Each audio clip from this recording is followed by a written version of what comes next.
So you're going live stream on your Facebook. Yes, and I'm just going to make sure that people can see it.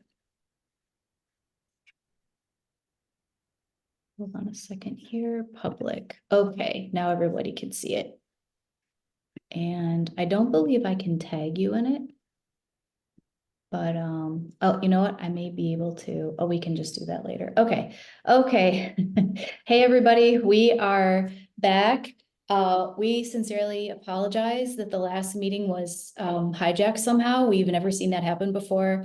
I've shared links to our meetings before. We've never had them hijacked. So we apologize. We just wanted to pick up where we left off. And or maybe we need to kind of rewind and start all over again with the emotional side. So anyway, what Shawn and I wanted to share with you tonight is that the emotional side of, or the emotional component of mast cell activation syndrome is legitimate. And a lot of people are under the impression that if they're not actually feeling a specific emotion, then it's not affecting them.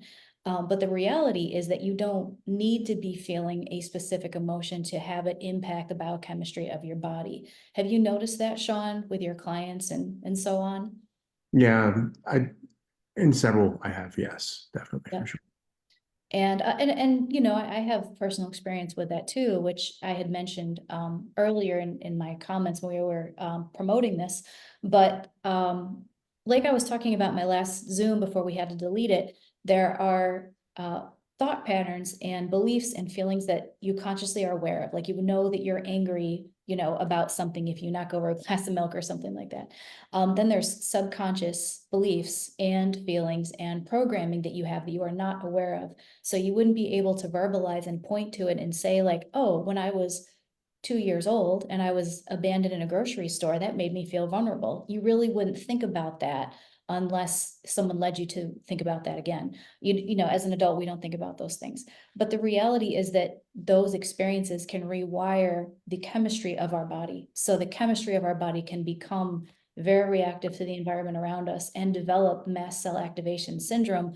You know, I would say in my experience, purely from that, just from feeling vulnerable, feeling like you're not safe, feeling like you're not being taken care of, you know, all of those things.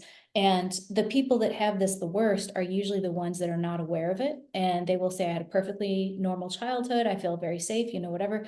And they usually have it worse than most people because they're completely unaware, or they've come up with behaviors that help them compensate for it and things like that. So one of the things that I wanted to mention is that I've had a lot of success with 100% reversing the signs and symptoms of mast cell activation with individuals that have tried a lot of the great biochemistry that Shawn's talking about, and it's like worked pretty well, but it could work a little bit better, or they're non-responsive to antihistamines, and they just need that extra component, you know, to unplug, you know, some of the faulty programming basically that their subconscious is running off of. So one example that I was starting to give in the last Zoom is working with a woman that was even reactive to water. If it was too hot, you know, causing rashes and so on. It's very unusual. You know, it doesn't make a whole lot of sense to be, you know, sensitive to water, and even like people that have exercise induced hives, you know, and things like that. And come to find out in this particular situation, there was a reactivity to all the way back, we trace back to the womb, where she didn't feel safe. She didn't feel necessarily protected, you know, all of those things. And a lot of you are probably thinking like, okay, well, how did you know? Because you don't have any conscious memories from being in the womb. But one of the ways that we can find out is through asking questions of the subconscious, using muscle testing, and of course, you know, having very strong intuition, you know, having an idea of where to go with certain things.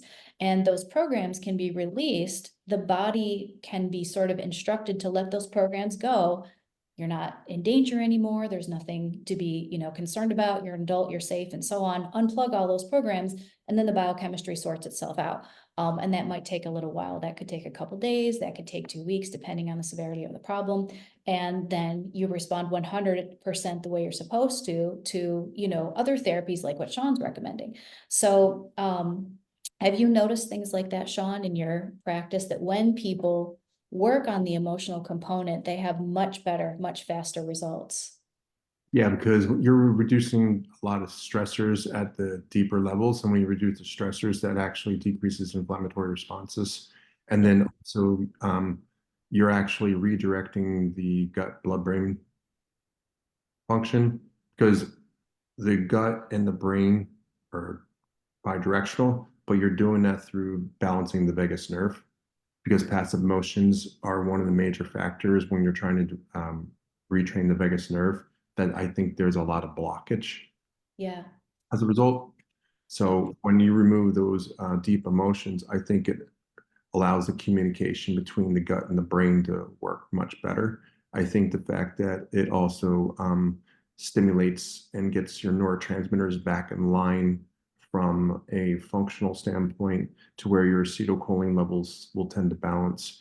That's why your digestion improves through the acetylcholine pathway. So there's a lot of neurotransmitter regulation that was dysfunctional that actually becomes balanced and becomes more homeostatic. right. Yep, exactly. So the quantum body will inform the physical body, and the physical body, I just want to be clear, the physical body still, or the physical body does still need physical inputs.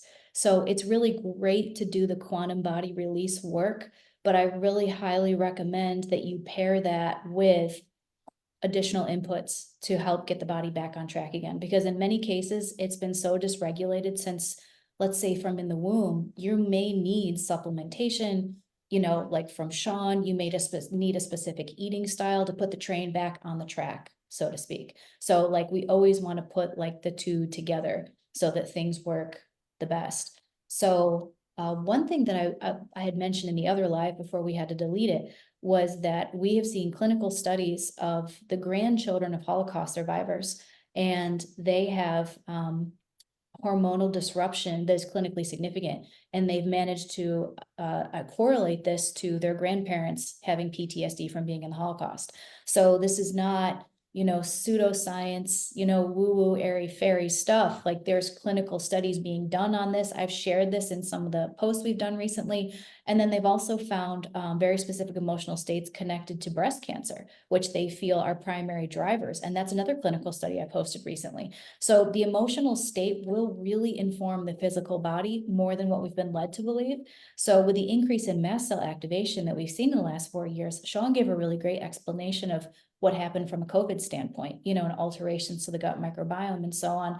And then from my perspective, working with the subconscious, the quantum body and things like that, that if you think about it, that was a time of a lot of uncertainty, fear, vulnerability, loss, questions, all kinds of things. So for many people, like let's say that they were, their bucket of stress was, here before COVID started.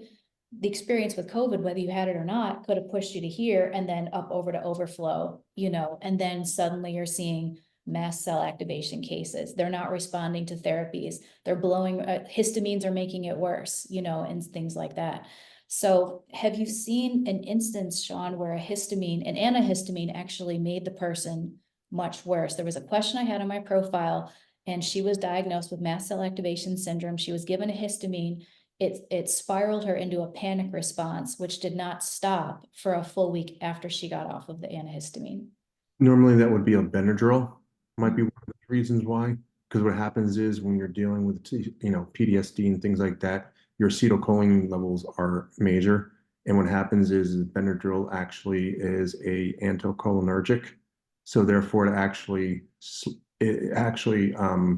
inhibits the acetylcholine to work to function properly. So it probably increased neural inflammation as a result.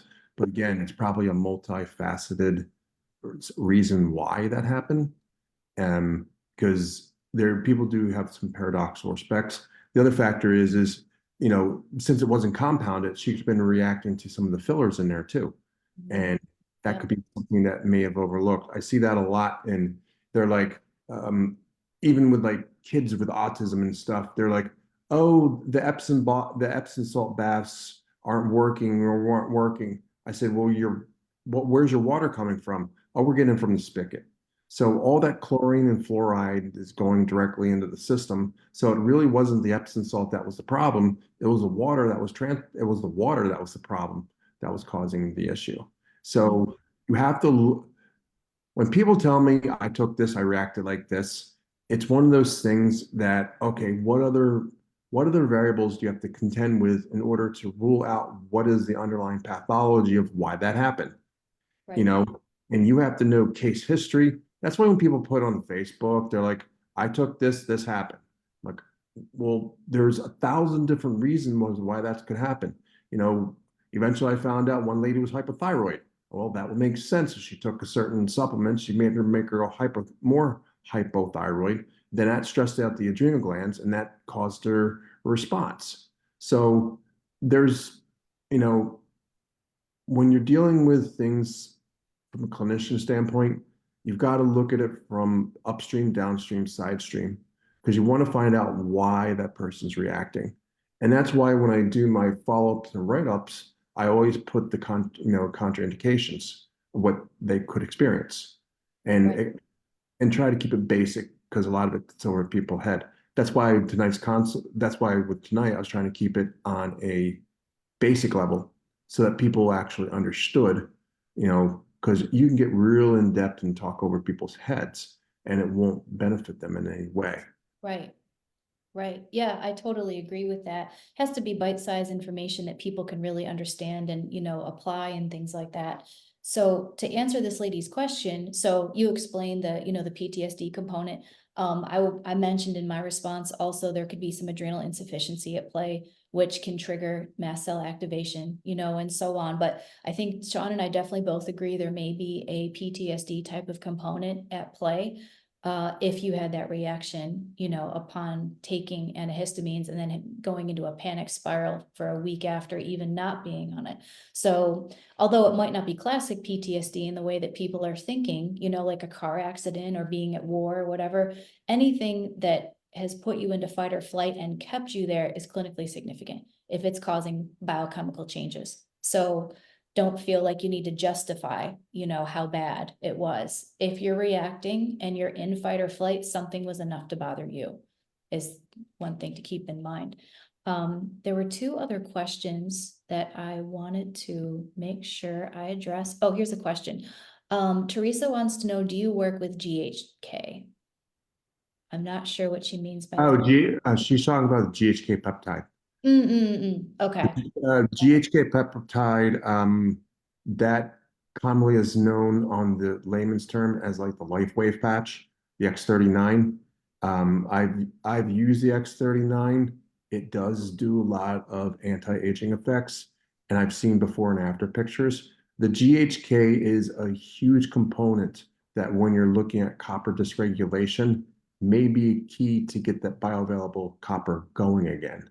And what the GHK does is the GHK is a highly overlooked component because what it does is by increasing copper, it could actually potentially lower histamines because as you make more copper bioavailable, you're going to increase the enzymatic reactions of the DAO. And we do see another mechanism to increase the DAO um, would be B2, vitamin C, copper, niacin's another one. Um, but also the gut. Your body will not release that enzyme to help break down histamine in the gut if your gut mucosa barrier is inflamed. Right. If you have overgrowth of akkermansia, then you're going to be more likely to have mucus over top, and you're going to have high histamines in the first place. Yep. So I want to make sure that we get to the other two questions here. So I'm just going to read this. Okay. So Kim says, I think I heard Dr. Mensa, and I know you know who he is. He heals many with severe mental illness, say that niacin can flip the histamine too high or too low. Ever heard of that before? Of course, niacin is going to release the arachidonic acid out of the cell membrane. And when you release the arachidonic acid, you better have markers to when that pro-inflammatory cytokine or those prostaglandins get released. PG1, PG1, PG2, and PG3. They got to be balanced. So there's a whole cascade of events that happen. Normally, in that scenario, you would want to use things like Boswellia, frankincense, because what that will do is that will calm that its response, because it's a 5-LOX inhibitor, and 5-LOX is one of the pathways by which histamine gets released. And what happens is it's a signaling system. So that's why Boswellia and frankincense work so well on deactivation of histamines. And also niacin. Niacin can lower histamines in some situations because niacin converts into NAD. And NAD is a powerful antihistamine that people don't know about. And Mm, when NAD gets activated, what it does is it turns on a whole mechanism of cellular energy inside the mitochondrion. And the other mechanism to niacin is it also depletes methyl groups. So if you take too much niacin, then you need to have some TMG, or you need to support the phosphatidylcholine pathway, because niacin tends to act same as NAD. That's why I have people do NAD injections. I usually support the nitrates first and support the methylation with creatine and TMG, some phosphatidylcholine. Because if you take too much NAD, you'll actually deplete your methyl groups, and that's not a good thing. And that turns on the different, cancer cells, because you can over-methylation or under-methylation. I really don't believe in them, just because the fact of you can flip-flop so fast. And to have that balanced, you're talking milliseconds. right. Yep. No, I Hard, think, go it's ahead. hard to say, you know, and Yeah. and you've got these practitioners, oh, I'm a methylation expert, you're under methylated, you're over methylated. It's hard to say, you know, but to answer his question, yeah, it can go both ways, depending upon which pathway it tends to take. And I would say too, and I'm sure you'll agree with this as well, and you're giving a lot of really great practical suggestions. I would just caution people, be careful with how many things you try on your own, because you can inadvertently make your problems worse and more complex if you take the wrong thing for your biochemistry, which then gives Shawn an even more difficult mess to clean up for you. When you do finally meet with Shawn, if you're taking a million and one different things. I mean, Shawn is very much less is more type of guy. I mean, am I right? I've seen so many of your client plans. It's very much less is more. Well, when the client plans are developed, they're they just think they're taking, like I was talking tonight, just using topical vitamin E has been a game changer, because people have fat malabsorption, so they can't get it through the gut. So they go around the gut and use it through the skin. And you can do that with a lot of different things. Some things will carry, some things won't. But the thing is I don't use a lot of herbs, so to speak, just because they're multi-targeted. I Right, like to use nutritional biochemistry and to use ways to, you have calcium metabolism. There's different ways that you can turn that on, turn that off, different pathways. And that's way it's like when I design my programs, people think they're just taking MK7 for one thing. They don't understand that there's 10 or 12 different pathways that by which it works. And it actually supports the master antioxidant NRF2. right, And then it also supports bile acid conjugation, because it actually signals the body to make bile acids. right, So there's so many nuances and different combinations of when people, oh, I'm just taking a multivitamin. And they're like, that's why I don't like multivitamins. I like to space things out. I don't like certain type of fats. I am very particular with what I put in people's bodies based upon their biochemistry. And it's got to be a bio-individualized approach, because what works for one person may not work for another person. right. Yeah, exactly. So I would just, if you're not sure what you're doing, just be really careful and try not to piecemeal the things you're learning from Shawn with something else you read from another doctor, or from something you read from something else, because you may inadvertently make your biochemistry a whole lot worse. So I just wanted to caution everybody. I want to just wrap up with one other question here. Okay, so Mary says, can you discuss the interactions of one being on SSRIs and histamines and antihistamines effects. She read that Lexapro increases histamines and that this keeps Lexapro from working with having inflammation. What would one do to combat this? Second question, serotonin in the gut versus the brain and the differences. Thank you. I know that's 2 questions, but we'll just wrap up with those 2. Normally, what the number one question is the MAO-A expression. And what happens with MAO-A, histamine goes through the same pathway that serotonin does. So if you have too much histamines, what's going to happen is you're going to have a overload of serotonin because you can't break it down. Mhm. Actually, when you have serotonin syndrome, what's the number one thing they give you? Antihistamine. Mhm.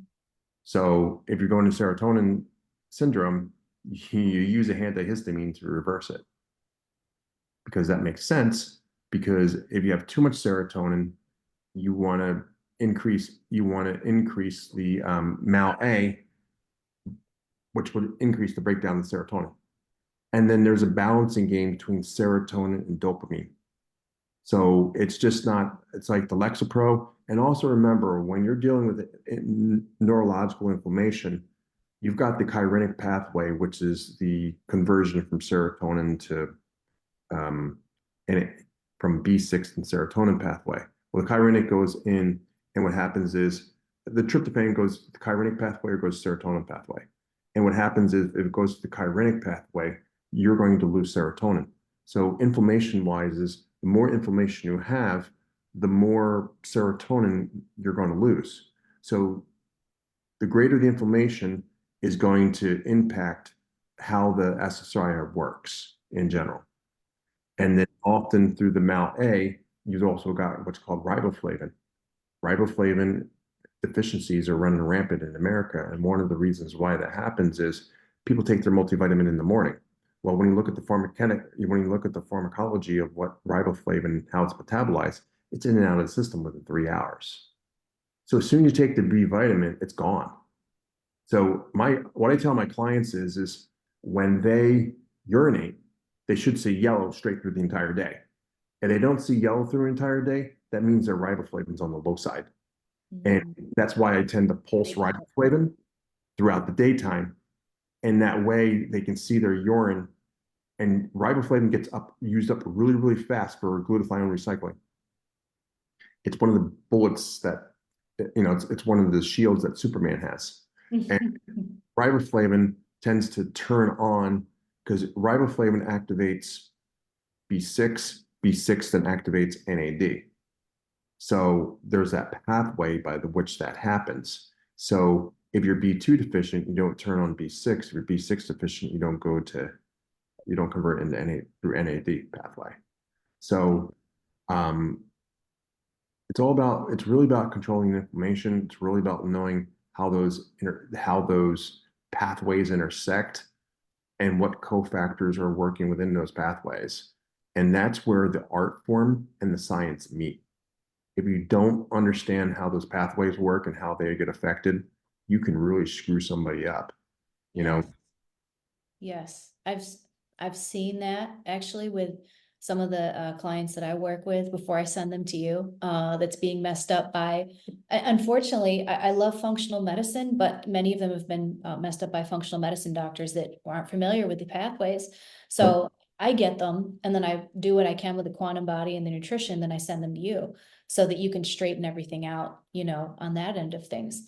I don't want to keep people too much later. I do want to mention just one other thing, so we can kind of tie this all together. So people are probably wondering, okay, I don't think I'm vulnerable. I don't have a problem with that. I have a histamine problem, whatever.